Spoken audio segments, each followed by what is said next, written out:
அன்புக்குரிய மாணவ செல்வங்கள் அனைவருக்கும் இனிதான வணக்கங்கள். இன்றைய இந்த காணொளியிலே நாங்கள் பார்க்க இருக்கின்ற விடயம் சிறிய ஒரேயளவான சதுரமுகி குட்டிகளில் இருந்து பெரிய சதுரமுகியை உருவாக்குவது தொடர்பான ஒரு காணொளியாக இது இருக்கும். ஏற்கனவே இவ்விடயம் தொடர்பாக பல்வேறுபட்ட வினாக்கள் பல்வேறுபட்ட வழிமுறைகளிலே செய்வது தொடர்பாக என்னுடைய யூடியூப் தளத்திலே பதிவேற்றியுள்ளேன். இந்த காணொளியை பார்த்த பிற்பாடு நீங்கள் அது தொடர்பாக அந்த வினாக்களை பார்வையிடலாம். அந்த வகையிலே இன்றைய இந்த காணொளியானது முழுமையாக இந்த பெரிய ஒரு சதுரமுகியை உருவாக்குவது தொடர்பாக அமையும். அந்த வகையிலே சிறிய சதுரமுகி குட்டிகளில் இருந்து ஒரே அளவான சிறிய சதுரமுகி குட்டிகளில் இருந்து பெரிய சதுரமுகி குட்டிகளை உருவாக்குகின்ற போது மிக முக்கியமான ஒரு விடயத்தை நாங்கள் நினைவில் கொள்ள வேண்டும். அதாவது உருவாக்கப்படுகின்ற பெரிய சதுரமுகியானது நீள அகல உயரங்கள் சம எண்ணிக்கையாக காணப்பட வேண்டும். உதாரணமாக இங்கே வழங்கப்பட்டிருக்கின்ற விடயத்தை நன்றாக கவனித்துக் கொள்ளுங்கள். நீளம், அகலம், உயரம், இந்த மூன்று விடயங்கள் நாங்கள் சிறிய ஒரேயளவான சதுரமுகி குட்டியில் இருந்து பெரியொரு சதுரமுகி குட்டியினை நாங்கள் உருவாக்குகின்ற போது கவனத்தில் கொள்ள வேண்டும். உதாரணமாக இங்கே நீள அகல உயரங்கள், அதற்கு உதாரணங்கள் இங்கே தரப்பட்டிருக்கின்றன. 1 தர 1 தர 1 ஒன்றுதான், 2 தர 2 தர 2 8, 3 தர 3 தர 3 27, 4 தர 4 தர 4 64. இவ்வாறாக தொடர்ச்சியாக 5 6 7 என்ற எண்ணிக்கையிலே தொடர்ச்சியாக நாங்கள் எண்களை இட்டுக்கொண்டு செல்லலாம். அங்கே பெறப்படுகின்ற அந்த பெருமானங்களுடைய பெறுமதி எங்களுக்கு மிக முக்கியமானவையாக இருக்கும். என்னென்னு சொன்னால், இங்கே பெறப்படுகின்ற அந்த பெறுமதியினுடைய எண்ணிக்கையிலே தான் நாங்கள் ஒரு பெரிய ஒரு சதுரமுகி குட்டியை உருவாக்க முடியும். இதிலே உதாரணமாக இதிலே 1 8 27 64 இவ்வாறாக அடுத்தது 5 5 5 என்று நாங்கள் பெருக்கினோம்னு சொன்னால் நீள அகல உயரங்கள் 5 5 5ஆக காணப்பட்டால் 125. இவ்வாறாக 6 தர 6 தர 6, 7 தர 7 தர 7 இவ்வாறாக ஒரே பெருமானத்தை நீள அகல உயரங்களுக்கு கொடுத்து நாங்கள் பெருக்க வேண்டும். அங்கே கிடைக்கின்ற அந்த பெருமானங்களுடைய எண்ணிக்கையில் மாத்திரமே ஒரு பெரிய சதுரமுகியை உருவாக்க முடியும். அதனை நன்றாக நினைவில் கொள்ளுங்கள்.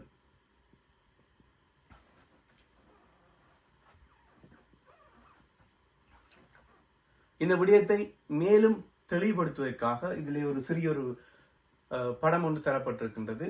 ஒரு சிறிய சதுரமுகி குட்டிகளை பயன்படுத்தி ஒரு பெரிய சதுரமுகி குட்டியை இங்கு உருவாக்குவது தொடர்பான ஒரு தெளிவுபடுத்துவதற்கான ஒரு படமாக இது அமையும்.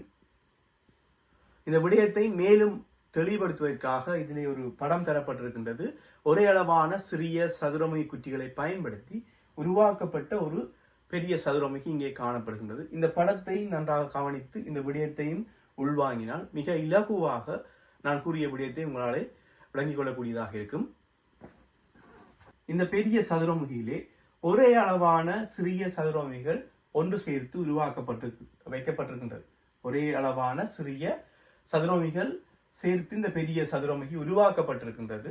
இந்த இடத்திலே நீள அகல உயரங்கள் என்று சொல்லப்படுவது இங்கே நான் இதில் தரப்பட்டிருக்கிற இந்த அளவை கவனித்துக் கொள்ளுங்கள். நீள அகல உயரங்கள் சம எண்ணிக்கையில். உதாரணமாக நாங்கள் இந்த இடத்தை நீளமாக எடுத்துக்கொள்ளும் போது இந்த இடத்திலே 3 சதுரமுகிகள் தென்படுகின்றது. மூன்று சதுரமுகிகள் தென்படுகின்றது. அதே போல அகலப்பக்கமாக நாங்கள் பார்க்கின்ற போதும் 3 தென்படுகின்றது. உயரப்பக்கமாக பார்க்கின்ற போதும் 3 சதுரமுகிகள் தென்படுகின்றது. ஒரே அளவான சிறிய சதுரம். இந்த 3 அளவுகளும் அதாவது முப்பரிமாண வடிவம் சொல்லுவோம். திண்ம உருக்களை நாங்கள் முப்பரிமாண உருக்கள் என்றும் அழைக்கலாம். அந்த வகையில் இந்த முப்பரிமாணம் என்பது நீளம், அகலம், உயரம் என்பவற்றைத்தான் குறிக்கும். எனவே இந்த முப்பரிமாண பெருமானங்கள் மூன்றுமே சம எண்ணிக்கையாக சம பெருமானமாக காணப்படும் போதுதான் நாங்கள் ஒரு சிறிய சதுரமுகி குட்டிகளில் இருந்து பெரிய சதுரமுகி குட்டிகளை எங்களாலே உருவாக்கக்கூடியதாக இருக்கும். எனவே இந்த இடத்துல இந்த சதுரமுகியிலே, இந்த உருவாக்கப்பட்ட பெரிய சதுரமுகியிலே நீளாகல உயரங்கள் இந்த 3 பெருமானங்களும் சமனாக காணப்படுகின்றது. நீளாகல உயரங்கள் மூன்றுமே 3ஆக காணப்படுகின்றது. எனவே இந்த இடத்திலே மொத்தமாக இருக்கிற சதுரமுகிகளுடைய எண்ணிக்கை 27ஆக இங்கே காணப்படும். இந்த இடத்திலே 27. அப்ப இந்த இடத்துல நாங்கள் எதை தெளிவாக விளங்கிக் கொள்ள வேண்டும் என்று சொன்னால், சிறிய ஒரே அளவான சதுரமுகி குட்டிகளில் இருந்து ஒரு பெரிய சதுரமுகி குட்டியை உருவாக்குகின்ற போது நீங்க உருவாக்குகின்ற அந்த அமைப்பு, உருவாக்குகின்ற பெரிய சதுரமுகியானது நீள அகல உயரங்களுடைய பெருமானங்களை சம எண்ணிக்கையிலே வைத்து உருவாக்குகின்ற போது ஒரு மிகப்பெரிய சதுரமுகியினை உருவாக்க முடியும். எனவே வேறுபட்ட பெருமானங்களில் உதாரணமாக இதிலே 4 பெருமானங்கள் தந்திருக்கின்றேன். 1, 8, 27, 64 என்கின்ற 4 பெருமானங்கள் தந்திருக்கின்றேன். இந்த பெருமானங்களுக்குள் வேறு எந்த ஒரு பெருமானத்தையும் பயன்படுத்தி நாங்கள் ஒரே அளவான சிறிய சதுரமுகியை உருவாக்க முடியாது. உதாரணமாக 20 சதுரமுகி, 20 சதுரமுகி எங்களிடம் தரப்பட்டிருக்கின்றன சொன்னால் அந்த 20 ஒரே அளவான சதுரமுகிகளையும் ஒன்று சேர்த்து ஒரு பெரிய சதுரமுகியை எங்களாலே உருவாக்க முடியாது. அப்ப அந்த 20 சதுரமுகியில் இருந்து எவ்வாறு ஒரு பெரிய சதுரமுகியை உருவாக்கலாம் என்றால் 20 சிறிய சதுரமுகிகளுக்கு உள் இருக்கக்கூடிய பெருமானம், சதுரமுகியை உருவாக்கக்கூடிய பெருமானம் இந்த இடத்துல 8 இருக்கும். 20க்கு முன்னர் இருக்கக்கூடிய மிகப்பெரிய பெருமானம் 8 இருக்கும். அந்த 8 சதுரமுகியை பயன்படுத்த நாங்கள் ஒரு பெரிய சதுரமுகியை உருவாக்க முடியும். அல்லது 20க்கு அடுத்ததாக இருக்கக்கூடிய பெருமானம் 27. எனவே எங்களிடம் 20 சதுரமுகிகள் இருந்தால் மேலும் 7 ஒரே அளவான அதே அளவில் உடைய ஒரே அளவான சதுரமுகிகளை இணைத்து இன்னொரு பெரிய சதுரமுகியை உருவாக்கலாமே தவிர இந்த பெருமானங்கள் தவிர்த்து இது தொடர்ச்சியாக சென்று கொண்டே இருக்கும். அதாவது 4, 5, 6, 7, 8 என்று நாங்கள் பெருமானங்களை தொடர்ச்சியாக சேர்க்கின்ற போது அந்த பெருமானம் அதிகரித்துக் கொண்டே இருக்கும். அந்த பெருமானங்கள் தவிர்ந்த வேறு எந்த ஒரு பெருமானங்களிலும் ஒரே அளவான சிறிய சதுரமுகிகளை பயன்படுத்தி ஒரு பெரிய சதுரமுகியை உருவாக்க முடியாது. இது ஒரு அடிப்படையான ஒரு விடயம். அப்ப இந்த தெளிவு இருக்கின்ற போது இந்த விடயம் தொடர்பான தெளிவு எங்களிடம் இருந்தால் இந்த சதுரமுகிகளை அமைப்பது தொடர்பாக வரக்கூடிய வினாக்களுக்கு மிக இலகுவாக விடையளிக்கக்கூடியதாக இருக்கும். ஏனென்று சொன்னால் இறுதி புலமை பரீட்சை இறுதி வினாத்தாளிலே பெரும்பாலான இறுதி வினாத்தாளிலே இந்த சதுரமுகிகள் தொடர்பாக, சதுரமுகி இணைப்பது தொடர்பாக அல்லது சதுரமுகிகள் ஒன்று சேர்த்த உரு கட்டமைப்புகள் தொடர்பான வினாக்கள் இடம்பெறாமல் இருப்பது என்பது மிக குறைவு. எனவே அதனை நன்றாக கவனித்துக் கொள்ளுங்கள்.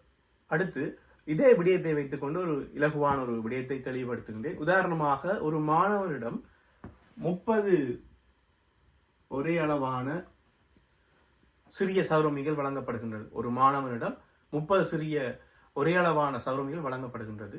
முதலாவது வினா, அந்த மாணவன் 30 சிறிய சதுரமுகி குட்டிகளில் இருந்து ஒரு மிகப்பெரிய சதுரமுகியை உருவாக்க வேண்டுமானால் ஆக கூடியது எத்தனை சதுரமுகிகளை அவற்றில் இருந்து பயன்படுத்துவான். உங்களுக்கு நான் ஏற்கனவே விளங்கப்படுத்திய இந்த விடயம் மிக தெளிவாக இருந்தால் இந்த வினா இலகுவாக விளங்கிக் கொள்ளக்கூடியதாக இருக்கும். என்னன்னு சொன்னால் 30 சிறிய ஒரே அளவான சதுரமுகி குட்டிகளை கொண்டு அவ்வாறு முழுமையாக பயன்படுத்தி ஒரு சதுரமுகி, பெரிய சதுரமுகியை உருவாக்க முடியாது. அந்த 30 என்ற பெருமானத்துக்கு முன்னர் இருக்கக்கூடிய மிகப்பெரிய பெருமானம், அதாவது அந்த சதுரமுகியை உருவாக்கக்கூடிய மிகப்பெரிய பெருமானம் எது என்று நாங்கள் பார்க்க வேண்டும். எதென்று சொன்னால் 30க்கு முன்னர் சதுரமுகியை உருவாக்கக்கூடிய மிகப்பெரிய பெருமானம் 27.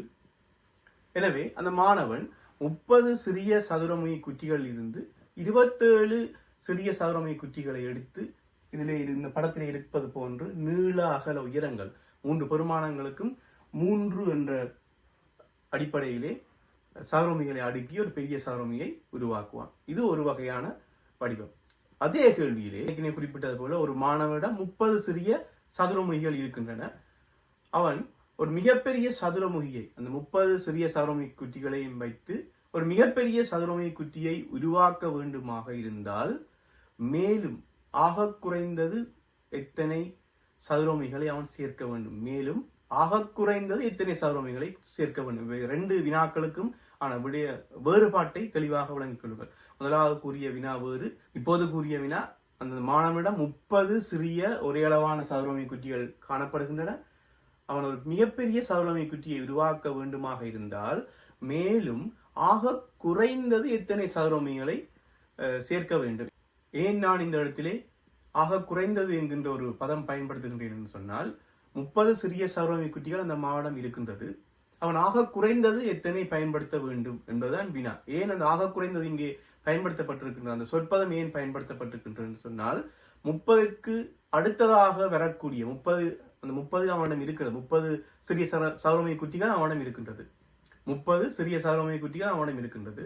30க்கு அடுத்ததாக 30 என்ற அந்த பெருமானத்துக்கு அடுத்ததாக வரக்கூடிய சதுரமுகிகளை உருவாக்கக்கூடிய அந்த பெருமானத்தை கண்டுபிடிக்க வேண்டும். 30க்கு அடுத்ததாக வரக்கூடிய பெருமானம் 64. 30ஐ கடந்து வரக்கூடிய சதுரமுகி குட்டிகளை கொண்டு பெரிய சதுரமுகி குட்டியை உருவாக்கக்கூடிய அந்த பெருமானம் 64. எனவே அவனிடம் 30 சிறிய சதுரமுகி குட்டிகள் உள்ளன. அவனுக்கு தேவையானவை மொத்தம் 64. ஏற்கனவே அவனிடம் 30 இருக்கிறது. ஆகவே இன்னும் மேலும் அவனுக்கு ஆக குறைந்தது 34 ஒரே அளவான சிறிய சதுரமுகி குட்டிகள் அவனுக்கு தேவையாக இருக்கும். எனவே நான் கூறிய இந்த 2 வினாக்களுக்குமான வேறுபாட்டை இலகுவாக விளங்கிக் கொள்ளுங்கள். அவனிடம் இருந்தது நான் முதலாவது கூறிய விடயம், அந்த மாணவனிடம் 30 சிறிய ஒரே அளவான சதுரமுகி குட்டிகள் இருக்கின்றன. அவன் அந்த 30இல் ஒரு மிகப்பெரிய சதுரமுகி குட்டியை உருவாக்க வேண்டுமானால் ஆகக்கூடியது எத்தனை பயன்படுத்துவான் என்று சொன்னால் 30க்குள்ளே இருக்கக்கூடிய சதுரமுகிகளை உருவாக்கக்கூடிய அந்த பெருமானம் மிகப்பெரியதாக இருக்க வேண்டும் என்பதனால் ஆகக்கூடிய என்ற சொற்பதம் பயன்படுத்தினேன். அடுத்த வினாவிலே அவனிடம் இருக்கிற அந்த 30 சதுரமுகி குட்டிகளை வைத்துக்கொண்டு ஒரு மிகப்பெரிய சதுரமுகி குட்டியை உருவாக்க வேண்டுமாக இருந்தால் மேலும் எத்தனை ஆக குறைந்த சதுரமுகிகளை அவன் பயன்படுத்துவான் என்று சொன்னால் 64 என்றதால அவன் 34 தேவையாக இருந்தது. அதே நேரம் அடுத்த பெருமானம் 125 இருக்கும். அப்ப அது இன்னும் கூடுதலாக இருக்கும். இவ்வாறாக அந்த பெருமானம் அதிகரித்து கொண்டு செல்கின்ற போது அவன் 30 சதுரமுகியிலிருந்து அடுத்தடுத்த பெருமானங்களுக்கு வரக்கூடிய மொத்த சதுரமுகிகளை சேர்த்து கொண்டே இருக்கலாம். எனவேதான் இந்த இடத்திலே ஆக குறைந்தது எத்தனை சேர்க்க வேண்டும் என்ற சொற்பதம் நான் இதை பயன்படுத்தி இருந்தேன். எனவே இது இந்த அடிப்படையான இந்த சதுரமுகிகளை உருவாக்குவது தொடர்பாக அடிப்படையான ஒரு விடயம். அதிலிருந்து சிறிய ஒரு விளக்கம். அடுத்ததாக இன்னொரு விடயம், இந்த சதுரமுகிகள் உருவாக்குவது தொடர்பாக இன்னொரு விடயம். ஒரு கட்டமைப்பொன்று பூர்ணப்படுத்தப்படாத ஒரு கட்டமைப்பு ஒன்று தரப்படுகின்ற போது அந்த கட்டமைப்பினை முழுமையாக ஒரு சதுரமுகியாக மாற்றுவது தொடர்பான வினாவை எவ்வாறு கையாள்வது என்பது தொடர்பான ஒரு விளக்கமாக இந்த வினா இருக்கும். உதாரணமாக இதில் இருக்கக்கூடிய இந்த படத்தை நன்றாக கவனித்துக் கொள்ளுங்கள். ஒரு பூர்ணப்படுத்தப்படாத ஒரு கட்டமைப்பு ஒன்று தரப்பட்டிருக்கின்றது. இந்த ஒரு கட்டமைப்பிலே மொத்தமாக 4 சதுரமுகிகள், 4 ஒரே அளவான சதுரமுகிகள் காணப்படுகின்றது. இதிலே வினா என்னவென்று சொன்னால், இந்த ஒரு கட்டமைப்பினை ஒரு பெரிய ஒரு சதுரமுகியாக மாற்றுவதற்கு, முழுமையான ஒரு சதுரமுகியாக மாற்றுவதற்கு ஆக குறைந்தது எத்தனை சிறிய ஒரே அளவான சதுரமுகிகள் சேர்க்க வேண்டும்? வினாவை நன்றாக கவனித்துக் கொள்ளுங்கள்.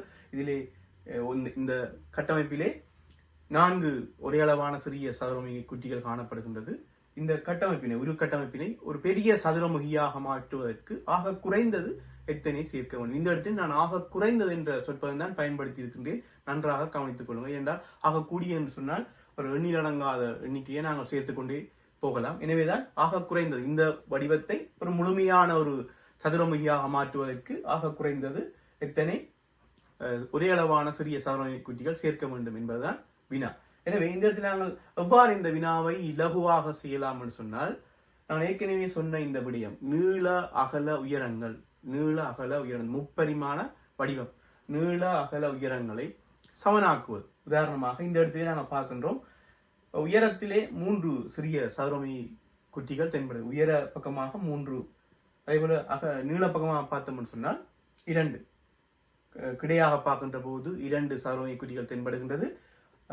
செங்குத்தாக பார்க்கின்ற போது 3 சதுரமுகி குட்டிகள் தென்படுகின்றது. இந்த இடத்திலே எங்களுக்கு தென்படக்கூடிய சதுரமுகி குட்டிகளில் அது கிடையாக இருக்கலாம் அல்லது நிலைக்குத்தாக இருக்கலாம். அதிகமான பெருமானத்தை எழுத வேண்டும். அதிகமான பெருமானம் என்று சொன்னால் கிடையாக பார்க்கின்ற போது 2 சதுரமுகி குட்டிகள் தென்படுகின்றது. அதே போல நிலைக்குத்தாக பார்க்கின்ற போது 3 தென்படுகின்றது. எனவே இந்த கூடிய பெருமானத்தை எடுத்துக்கொள்ள